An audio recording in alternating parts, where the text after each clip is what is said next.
നമസ്കാരം. ഭാരതകേസരി ടിവിയുടെ പ്രേക്ഷകർക്ക് സ്വാഗതം. ദേശീയ യുവജന ദിനമായ ജനുവരി 12 ഇന്ന്. സ്വാമി വിവേകാനന്ദന്റെ ജന്മദിനം. 1984 ഭാരത സർക്കാർ പ്രഖ്യാപിച്ച ഈ ദിനാചരണത്തിലൂടെ ഭാരതത്തിന്റെ ദർശനങ്ങളെയും മൂല്യങ്ങളെയും ലോകത്തിന്റെ നെറുകയിലെത്തിച്ച ആ യുവ സന്യാസിയെയാണ് നമ്മൾ മാർഗദർശകമാക്കുന്നത്. സ്വാമി വിവേകാനന്ദന്റെ ഈ ജന്മദിനത്തിൽ നമുക്കൊപ്പമുള്ളത് നെട്ടയം ശ്രീരാമകൃഷ്ണാശ്രമത്തിലെ സന്യാസി വര്യൻ യോഗ വൃതാനന്ദ സ്വാമികളാണ്.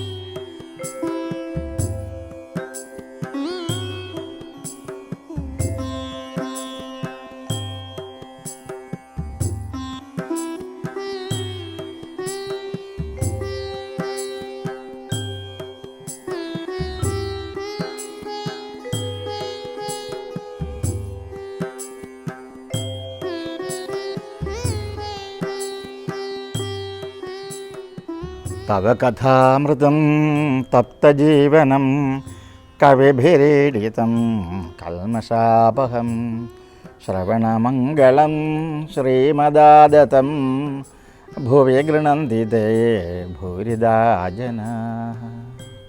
നമഃ ശ്രീയതിരാജായ വിവേകാനന്ദസൂരയേ സച്ചിത്സുഖസ്വരൂപായ സ്വാമിനേ താപഹാരിണേ.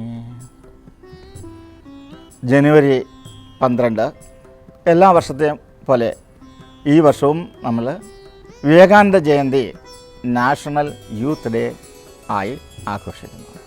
അതിൻ്റെ ഭാഗമായിട്ട് കഴിഞ്ഞ ഒരു 5-8 മാസമായിട്ട് ലോകത്തിലെ എല്ലാ പ്രവർത്തനങ്ങളും മന്ദീഭവിച്ച് ഒരേ ഒരു കാര്യത്തിലേക്ക് നമ്മളുടെ ശ്രദ്ധയും പ്രവർത്തനങ്ങളും മാത്രം മാറ്റിവെക്കേണ്ടി വന്നു. ആ മഹാമാരിയിൽ നിന്നും രക്ഷ നേടാനുള്ള പ്രവർത്തനങ്ങൾക്ക് വേണ്ടിയിട്ട് ലോകത്തിൻ്റെ സുസ്ഥിതി, ആരോഗ്യം, പിന്നീട് ക്രമമായ വികസനം മുതലായവയിലേക്ക് ഇനിയും ശ്രദ്ധ പതിക്കേണ്ടി വരുന്നു. ഓരോ രാജ്യത്തിൻ്റെയും യുവജനതയാണ് ആ രാജ്യത്തിൻ്റെ ഏറ്റവും വലിയ സമ്പത്ത്. വിവേകാനന്ദ സ്വാമിജിയും പറയും, എനിക്ക് നിങ്ങളിലാണ്, യുവാക്കളിലാണ് എൻ്റെ വിശ്വാസം. എനിക്ക് എന്തെങ്കിലും സന്ദേശമുണ്ടെങ്കിൽ അത് തരാനുള്ളത് നിങ്ങൾക്കാണ്, ലോക ജനതയിലെ യുവാക്കൾക്കാണ്, എൻ്റെ കൽക്കട്ടയിലെ എൻ്റെ പ്രിയപ്പെട്ട യുവാക്കൾക്കാണ്, ഭാരതത്തിലെ യുവാക്കൾക്കാണ് എൻ്റെ സന്ദേശം എന്ന് അദ്ദേഹം പറയും. വളരെ സാങ്കത്യമുണ്ട് Vivekananda Jayanti national youth day ആയി ആഘോഷിക്കുന്നത്. നമുക്ക് ശ്രദ്ധിക്കാം അദ്ദേഹം എന്താണ് നമ്മളോട് പറഞ്ഞത് എന്ന്. യുവജനങ്ങളുടെ എക്കാലത്തെയും ഉണർവിൻ്റെ സ്രോതസ്സ് ആയി നമ്മൾ കണക്കാക്കിയിരുന്നത് വിവേകാനന്ദനെ ആയിരുന്നു എന്നുള്ളത് കൊണ്ടാണല്ലോ Vivekananda Jayanti national youth day ആയിട്ട് പ്രഖ്യാപിച്ചത്. അദ്ദേഹം പറയും, ഞാൻ ഒരു ശബ്ദമാണ്, എനിക്ക് ഈ സന്ദേശം ലോകത്തിന് കൊടുക്കാനുണ്ട് എന്ന് അദ്ദേഹം കുറേ വർഷങ്ങൾക്ക് മുമ്പ് ഭഗവാൻ ശ്രീരാമകൃഷ്ണദേവനെ പരിചയപ്പെട്ടുകൊണ്ടിരിക്കുന്ന സമയങ്ങളിൽ ഒരു ദിവസം അദ്ദേഹം പറഞ്ഞു, എനിക്ക് ലോകത്തിനോട് ഈ സന്ദേശം തരാനുണ്ട് എന്ന് വിവേകാനന്ദ സ്വാമിജി. അതിനുവേണ്ടി ഒരു ദിവസം വരുന്നു, പിന്നീട് ഒരു കാലഘട്ടം അതിനു വേണ്ടിയിട്ടുള്ളതാണ് എന്ന് അക്കാലത്ത് അദ്ദേഹത്തിന് 18-20 വയസ്സുള്ളപ്പോൾ പറഞ്ഞതാണ്. എന്താണ് സന്ദർഭം എന്നുകൂടെ പറയാം. കുറച്ച് ഭക്തന്മാരെ, ഒരു കൂട്ടം ഭക്തന്മാർ ശ്രീരാമകൃഷ്ണദേവനെ കാണാൻ അദ്ദേഹത്തിൻ്റെ മുറിയിൽ, ദക്ഷിണേശ്വരം കാളിക്ഷേത്രത്തിലുള്ള ശ്രീരാമകൃഷ്ണദേവൻ്റെ മുറിയിൽ ആ ഭക്തന്മാർ, വൈഷ്ണവ ഭക്തന്മാർ വന്നു. ഭക്തന്മാർ ധാരാളമുണ്ടല്ലോ, എല്ലാ വിധത്തിലുള്ള ഭക്തന്മാരുണ്ട്. ഓരോ മത അനുയായികൾ. ഭാരതത്തിലെ പ്രധാനപ്പെട്ട മതങ്ങളാണ് സൗരമതക്കാർ, ശാക്തേയർ, സൗരർ, ഗാണപത്യർ, ഇങ്ങനെ ഓരോ ദേവീദേവന്മാരും അതത് ദേവീദേവന്മാർ പ്രധാനമാണ് എന്ന് കണക്കാക്കുന്ന ആ ശാസ്ത്രമനുസരിച്ച് ജീവിക്കുന്ന ആൾക്കാരെ അതത് പേരുകളിൽ അറിയപ്പെടുന്നു. വൈഷ്ണവ ഭക്തന്മാർ. ഏറ്റവും കൂടുതൽ പ്രാബല്യം വന്നത് ചൈതന്യ മഹാപ്രഭുവിനോട് കൂടിയാണ്. അവരോട് ശ്രീരാമകൃഷ്ണദേവൻ സാങ്കത്യത്തോട് സ്നേഹത്തോടു കൂടി ചോദിച്ച ഒരു ചോദ്യമാണ്, അത് എന്താണ് നിങ്ങളുടെ മതത്തിൽ പറയുന്നത്? ഒരു വൈഷ്ണവൻ ഏത് ധർമ്മം പാലിക്കുമ്പോഴാണ് അയാൾ യഥാർത്ഥത്തിൽ വൈഷ്ണവനാകുന്നത്? അടിസ്ഥാന തത്വം എന്താണ്?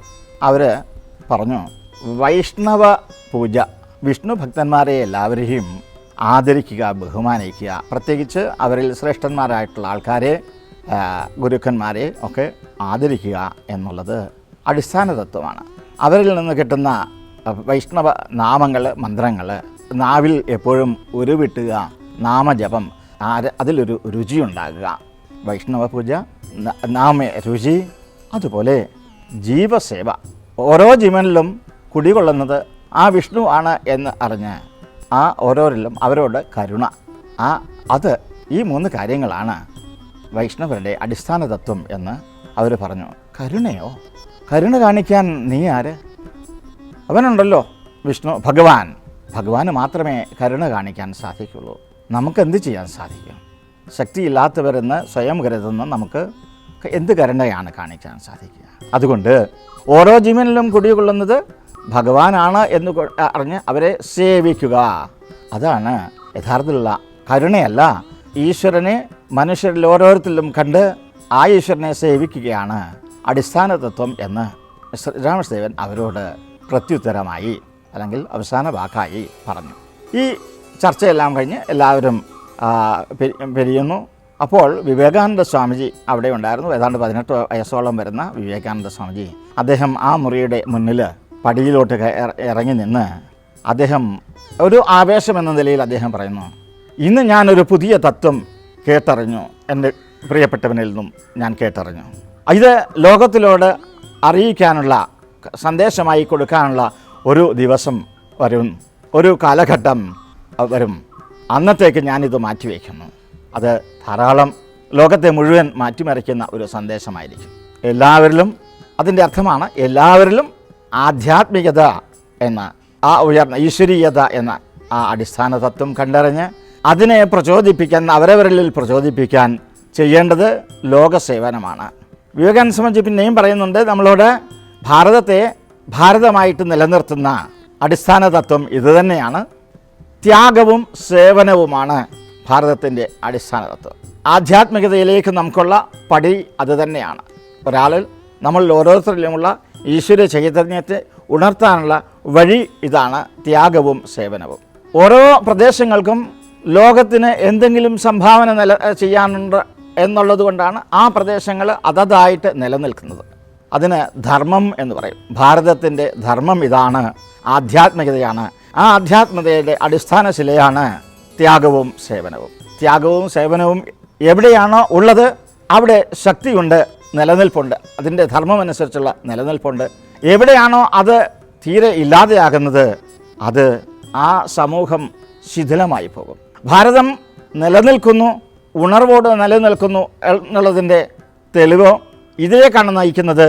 ഇവിടെ ത്യാഗത്തെയും സേവനത്തിനെയും എല്ലാവരും ഉത്തമം എന്ന നിലയിൽ കണ്ട് ആദരിക്കുന്നു. അതിനുവേണ്ടി ഓരോ ജീവനും ശ്രമിക്കുന്നു എന്നുള്ളതുകൊണ്ടാണ്. ലോകത്തിനോടുള്ള വിവേകാനന്ദ സ്വാമിജിയുടെ ആശയങ്ങളും സന്ദേശങ്ങളും ഏറ്റവും അടിസ്ഥാനം ഇത് തന്നെയാണ്. 1893 ലോക മത മഹാസമ്മേളനത്തിൽ അദ്ദേഹത്തിൻ്റെ ലോകത്തെ മുഴുവൻ ഉത്തേജിപ്പിക്കുന്ന വാക്കുകൾ, പ്രഭാഷണങ്ങൾ നമുക്ക് എല്ലാവർക്കും ഏതാണ്ട് ഓരോരുത്തരുടെയും അനുഭവം എന്ന നിലയിൽ അറിയാം. ലോകമത മഹാസമ്മേളനത്തിലെ വിവേകാനന്ദ സ്വാമികളുടെ പ്രഭാഷണങ്ങൾ, അവിടെ ആദ്യമേ ഒരു 4 മിനിറ്റുള്ള, ഏതാണ്ട് കയ്യടി എല്ലാം കൂടെ ചേർത്ത് ഏതാണ്ട് 5-5.5 മിനിറ്റുള്ള അദ്ദേഹത്തിൻ്റെ പ്രഭാഷണം. അമേരിക്കയിലെ എൻ്റെ സഹോദരന്മാരെ എന്ന് അദ്ദേഹം, sisters and brothers of America എന്നുള്ള അദ്ദേഹത്തിൻ്റെ പ്രസിദ്ധമായ വാക്കുകൾ അവിടെ കൂടിയിരുന്ന ഓരോരുത്തരുടെയും ഹൃദയങ്ങളെ തൊട്ടുണർത്തി, ഒരു ഷോക്ക് വേവ് എന്നതുപോലെ തൊട്ടുണർത്തി. അത് ഇന്നും അതുപോലെ എക്കാലത്തെയും ജനതയെ തൊട്ടുണർത്തുന്ന വാക്കുകളാണ് സഹോദരി സഹോദരന്മാരെ, എൻ്റെ സഹോദരി സഹോദരന്മാരെ എന്നുള്ള ആ വാക്കുകൾ. Sisters and brothers of America, it fills my heart with joy unspeakable to rise in response to the warm and cordial welcome which you have given us. I thank you in the name of the most ancient order of monks in the world. I thank you in the name of the mother of religions. And I thank you in the name of the millions and millions of Hindu people of all classes and sects. My thanks also to some of the speakers on this platform who, referring to the delegates from the Orient, have told you that these men from far-off nations may well claim the honor of bearing to different lands the idea of toleration. I am proud to belong to a religion which has taught the world both tolerance and universal acceptance. We believe not only in universal toleration, but we accept all religions as true. I am proud to belong to a nation which has sheltered the persecuted and the refugees of all religions and all nations of the earth. I am proud to tell you that we have gathered in our bosom the purest remnant of the Israelites who came to southern India and took refuge with us in the very year in which their holy temple was shattered to pieces by Roman tyranny. I am proud to belong to the religion which has sheltered and is still fostering the remnant of the grand Zoroastrian nation.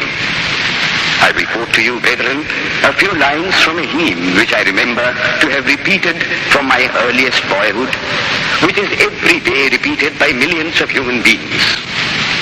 As the different streams, having their sources in different places, all mingle their water in the sea, so, O Lord, the different paths which men take through different tendencies, various though they appear, crooked or straight, all lead to Thee. The present convention, which is one of the most august assemblies ever held, is in itself a vindication, a declaration to the world of the wonderful doctrine preached in the Gita. Whosoever comes to me, through whatsoever form, I reach him. All men are struggling through paths which in the end lead to me. Sectarianism, bigotry, and its horrible descendant, fanaticism, have long possessed this beautiful earth. They have filled the earth with violence, drenched it often and often with human blood, destroyed civilization, and sent whole nations to despair. Had it not been for these horrible demons, human society would be far more advanced than it is now. But their time is come, and I fervently hope that the bell that tolled this morning in honor of this convention may be the death knell of all fanaticism, of all persecutions with the sword or with the pen, and of all uncharitable feelings between persons wending their way to the same goal. അത്രമാത്രം ആത്മാർത്ഥതയോടുകൂടിയായിരുന്നു, ഒരു ജീവിതം അതിൻ്റെ പിറകിലുണ്ടായിരുന്നു എന്നുള്ളതാണ് വിവേകാനന്ദ സ്വാമികളുടെ ആ വാക്കിൻ്റെ പ്രചോദനം. അതുകൊണ്ടാണ് ലോകത്തെ അത് ഇളക്കി മറിച്ചത്.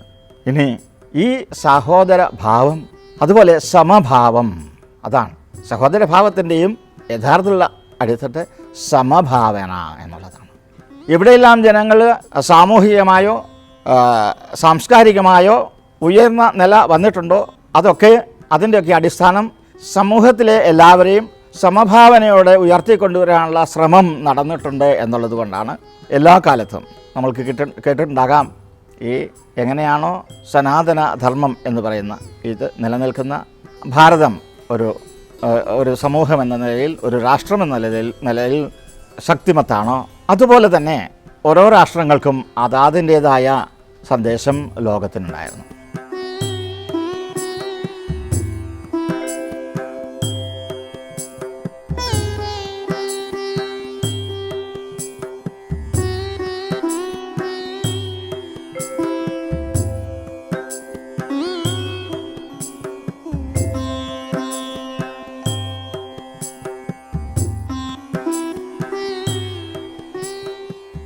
സാമൂഹിക പരിഷ്കരണങ്ങൾ, അതുപോലെ സാമ്പത്തിക അച്ചടക്കങ്ങൾ, ഇങ്ങനെ പല കാര്യങ്ങൾ ഓരോരോ പ്രദേശങ്ങൾക്കും ലോകത്തിന് സംഭാവന ചെയ്യുന്ന പ്രദേശങ്ങളെ അതത് രാഷ്ട്രങ്ങളായിട്ട് നിലനിർത്തി. അതിലൊന്നാണ് ഇന്നും അതുപോലെ എന്നെന്നും നിലനിന്നിരുന്ന ഭാരതം എന്ന സംസ്കൃത സാമൂഹിക ജീവിത സമ്പ്രദായം. അതിനെ ഹിന്ദുമതം എന്ന് നമ്മൾ ഇപ്പോൾ വിളിക്കുന്നെങ്കിൽ, അല്ലെങ്കിൽ സനാതന ധർമ്മം എന്ന് വിളിക്കുന്നെങ്കിൽ, അതിൻ്റെ അടിസ്ഥാനമായ ഈ തത്വങ്ങൾ ലോകത്തിലേക്ക് എന്നും പകർന്നു കൊടുക്കാനുള്ള ഒരു വലിയ അമൂല്യമായ, അതുപോലെ ഒരിക്കലും നശിക്കാത്ത, എത്ര വിതരണം ചെയ്താലും നശിക്കാത്ത ഒരു വലിയ ധനസമുച്ചയം നമുക്കുണ്ടായിരുന്നു. ആശയങ്ങളുടെ ഒരു ധനസമുച്ചയം നമുക്കുണ്ടായിരുന്നു.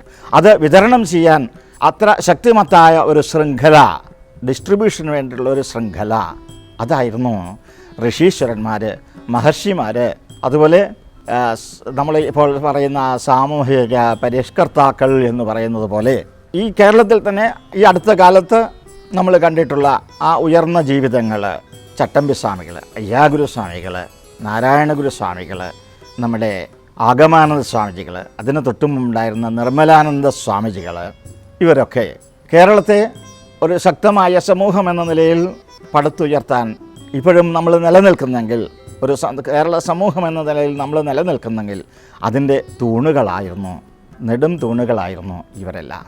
ഇവരുടെയൊക്കെ പ്രഭാഷണങ്ങൾ, വാക്കുകൾ, ഇതെല്ലാം ഇപ്പോഴും നിലനിൽക്കുന്നു.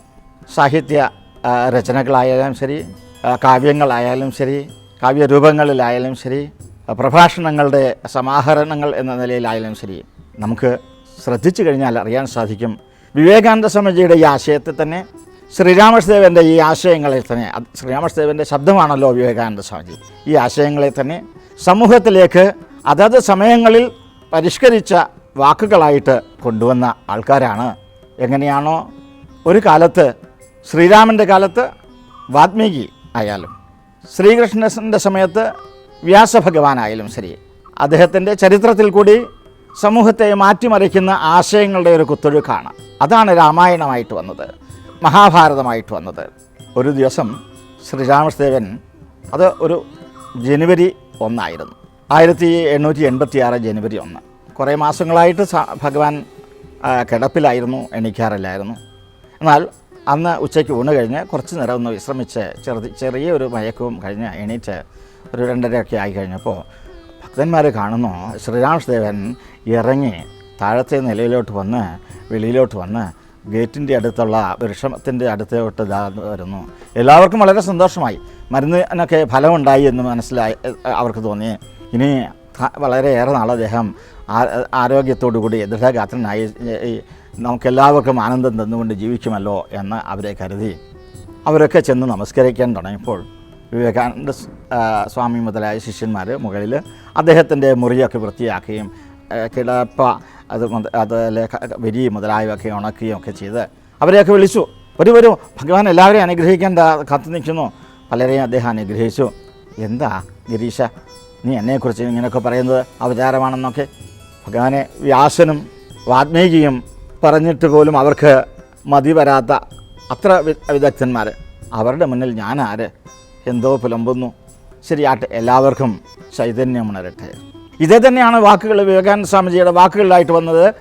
എല്ലാവരിലെയും അവരവരുടെ ഉള്ളിലെ ചൈതന്യം ഉണരാൻ, ഭക്തന്മാർക്ക് ഭക്തിഭാവത്തിൻ്റെ പൂർണ്ണ സ്ഫുരണ എന്ന നിലയിൽ, ജ്ഞാനികൾക്ക് ആ ഓരോരുത്തരുടെയും ഉള്ളിലുള്ള പൂർണ്ണ ഈശ്വരീയ ജ്ഞാനത്തിൻ്റെ സ്ഫുരണമെന്ന നിലയിൽ, അതുപോലെ യോഗികൾക്ക് ആ നിലയിൽ, അതുപോലെ ലോകത്തിന് വേണ്ട നല്ല കർമ്മങ്ങൾ ചെയ്യുന്ന കർമ്മികൾക്ക് അതിൻ്റെ പൂർത്തീകരണം എന്ന നിലയിൽ ഒക്കെ എന്താണോ ഏറ്റവും ഉയർന്ന ഭാവം, ആ ഭാവം ഉണരട്ടെ എന്ന് വിവേകാനന്ദ സ്വാമിജി ശ്രീരാമകൃഷ്ണദേവൻ്റെ മഠങ്ങളുടെ സ്ഥാപനത്തിന് ശേഷം അതിനുവേണ്ടി ഒരു എംബ്ലം തയ്യാറാക്കുമ്പോൾ നമുക്ക് കാണാൻ സാധിക്കും. ആ എംബ്ലം കാണിക്കുന്നത് ഒരു സർപ്പത്തിൻ്റെ രൂപം കാണാം. അതിൻ്റെ ഉള്ളിൽ അലയടിക്കുന്ന സമുദ്രത്തിൻ്റേതും അതിൽ വളർന്നു വരുന്ന ഒരു താമര, ഒരു ഹംസവും അതിനെയും ഒക്കെ പ്രചോദിപ്പിച്ചുകൊണ്ടിരിക്കുന്ന സൂര്യൻ്റെ ഒരു ചിത്രവും അതിനകത്ത് എംബഡായിട്ട് കാണാൻ സാധിക്കും. ജ്ഞാനത്തിൻ്റെ പ്രകാശത്തെയാണ് അവിടെ സൂര്യനായിട്ട് കാണിക്കുന്നത്. അതിനെക്കുറിച്ചുള്ള അനുഭവം ആണ് ഹംസം അവിടെ കാണിക്കുന്നത്. ഭക്തിഭാവം ആണ് ആ താമരയായിട്ട് അവിടെ കാണുന്നത്. അതുപോലെ ഈ പ്രപഞ്ചത്തിലെ എല്ലാ കർമ്മങ്ങളും വേണ്ട വിധത്തിൽ ഉള്ള അറിവോടുകൂടി ചെയ്യുന്നതിൻ്റെ ഭാവമാണ് ആ അലയടിക്കുന്ന കടലിൻ്റെ ചിത്രം കൊണ്ട് അവിടെ കാണുന്നത്. ഇതിലെല്ലാം കൂടി യോഗത്തിൻ്റെ പരമകാഷ്ഠയാണ്, ഉണർന്നിരിക്കുന്ന ആ കുണ്ടലിനി ശക്തിയെയാണ് അവിടെ സർപ്പത്തിൻ്റെ ഭാവത്തിലും കാണിക്കുന്നത്. ഈ ഓരോ യോഗത്തിൽ കൂടിയാലും ശരി, യോഗങ്ങളുടെയൊക്കെ സാമഞ്ജസ്യമായ സമ്മേളനം കൊണ്ടായാലും ശരി, ഓരോരുത്തരുടെ ഉള്ളിലും ഉള്ള ആ ആത്മചൈതന്യത്തെ ഉണർത്തുക എന്നതാണ് വിവേകാനന്ദ സ്വാമികളുടെ സന്ദേശം ആ ആശയം നമ്മളിലൊക്കെ അദ്ദേഹത്തിൻ്റെ വാഗ്പ്രഭാവമായിട്ട് വരുന്ന ഭാരതത്തിലെ യുവജനങ്ങൾക്കുള്ള അതുപോലെ ഭാരതത്തിലെ ജനങ്ങൾക്കുള്ള സന്ദേശങ്ങളുടെ ഒരു സമാഹാരമാണ്. പാശ്ചാത്യ രാജ്യങ്ങളിൽ നിന്നും വിവേകാനന്ദ സ്വാമിജി ഭാരതത്തിലേക്ക് തിരിച്ചു വരുമ്പോൾ ആദ്യമേ കൊളംബോയിലാണ് അദ്ദേഹം കപ്പലിറങ്ങിയത്. അവിടെ നിന്ന് പിന്നീട് അടുത്ത സ്റ്റേഷൻ, അവിടെയും പല ദിവസങ്ങളിലും പ്രഭാഷണം നടത്തി. അദ്ദേഹം വന്ന് രാമേശ്വരത്തിറങ്ങി. രാമേശ്വരം മുതൽ അദ്ദേഹം യാത്ര ചെയ്ത് അങ്ങ് വടക്ക് ഹിമാലയം വരെ അദ്ദേഹത്തിൻ്റെ യാത്ര.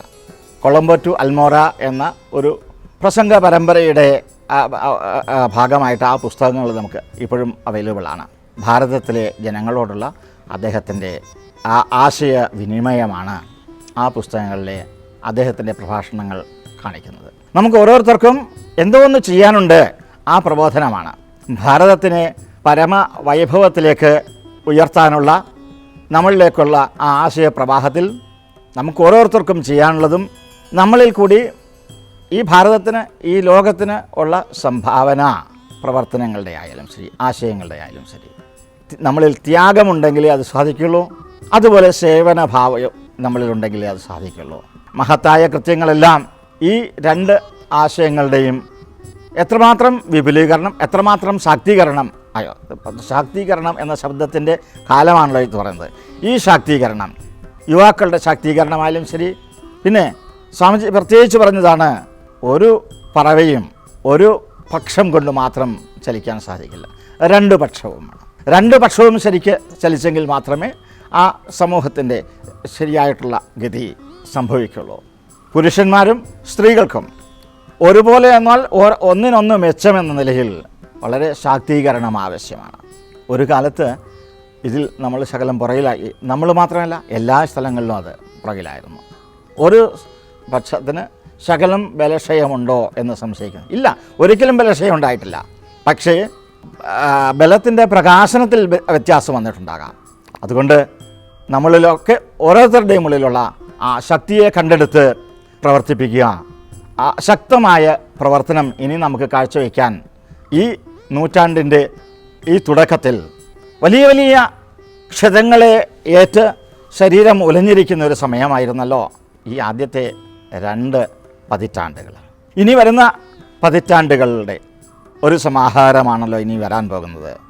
1900, 2000 വരെ, അതിനുശേഷം 2000, 2010, 20, 30 ഇങ്ങനെ മുന്നോട്ട് പോകുമ്പോൾ ഇനി വരുന്ന കാലഘട്ടങ്ങളിൽ ഈ ക്ഷതങ്ങളിൽ നിന്നെല്ലാം ഉണർന്ന് സ്വന്തം ശക്തിയെ, ആരോഗ്യത്തെ നിലനിർത്തി അത് സമൂഹത്തിന് എത്രമാത്രം പ്രയോജനപ്രദമാക്കാൻ സാധിക്കുമോ, ആരോഗ്യ കാര്യങ്ങളിലായാലും ശരി, വിദ്യാഭ്യാസ കാര്യം, വലിയ വലിയ കാര്യങ്ങൾ നമുക്ക് ചെയ്യാറുണ്ട്. വിദ്യാഭ്യാസ കാര്യത്തിൽ ഭാരതത്തിൻ്റെ തനതായ വിദ്യാഭ്യാസ സമ്പ്രദായം ഇനി നമുക്ക് വീണ്ടെടുക്കേണ്ടതുണ്ട്. അങ്ങനെ ഓരോരോ ഘട്ടങ്ങളിലുമുള്ള അല്ലെങ്കിൽ പ്രവർത്തന മണ്ഡലങ്ങളിലുമുള്ള നമ്മുടെ തനതായ വൈഭവത്തെ നേടിയെടുത്ത് ലോകത്തിന് സംഭാവന ചെയ്യാനുള്ള കാലമാണ് ഇനി വരാൻ പോകുന്നത്. അതാണ് വിവേകാനന്ദ സ്വാമിജി ആഗ്രഹിച്ചത്. നമ്മളിൽ കൂടി, നമ്മളുടെ യുവാക്കളിൽ കൂടി, വരുന്ന തലമുറകളിൽ കൂടി അത് സാധ്യമാകട്ടെ എന്ന് നമുക്ക് ആ പരമമായ വൈഭവത്തോട് നമുക്ക് പ്രാർത്ഥിക്കാം. ആ പ്രാർത്ഥിക്കാനുള്ള കഴിവും നമുക്ക് തരട്ടെ, പ്രവർത്തിക്കാനുള്ള കഴിവും നമുക്ക് തരട്ടെ. പ്രവർത്തനങ്ങളുടെ പരമ്പരയിലേക്ക് നമ്മുടെ ആശയങ്ങളെ പ്രസരിപ്പിക്കാനും നമുക്ക് സാധിക്കട്ടെ എന്ന് ഉള്ള പ്രാർത്ഥനയോടുകൂടി ഈ വാക്കുകൾ ഞാൻ നിങ്ങളിൽ ഓരോരുത്തർക്കും വേണ്ടി ഭക്തിപൂർവ്വം സമർപ്പിക്കുകയാണ്. ജയ് രാമകൃഷ്ണ, ജയ് മാ ശാരദ, ജയ് സ്വാമി വിവേകാനന്ദ.